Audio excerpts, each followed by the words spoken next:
महाराष्ट्र के नागपुर से एक ऐसी खबर सामने आई है जिसे सुनकर आप भी हैरान हो जाएंगे। नमस्कार, मैं हूं अनन्या शर्मा और आप देख रहे हैं सीजी भास्कर।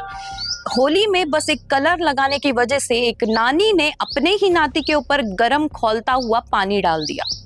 ये वीडियो इंस्टाग्राम पे काफी वायरल हो रही है। लोग इस पे बहुत गुस्सा जता रहे हैं। वो बच्चा अपने दोस्तों के साथ होली खेल रहा होता है और देखता है कि उसकी नानी साइड से गुजर रही होती है। बस उन्हें भी वो रंग लगाने के लिए जाता है, जिससे उनकी नानी गुस्सा हो जाती है और बाल्टी में भरे गर्म पानी सीधा उसके ऊपर उड़ेल देती है। सोचिए, 4 साल का बच्चा और उसके ऊपर खौलता हुआ गर्म पानी डाल देना।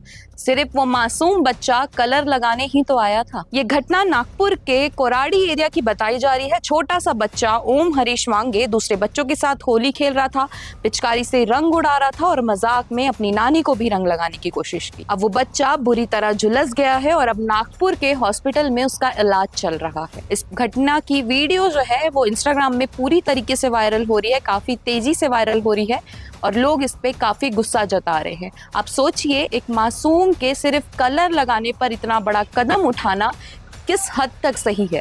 हमें कमेंट करके जरूर बताइएगा और हमारे चैनल सीजी भास्कर को सब्सक्राइब करना ना भूलें।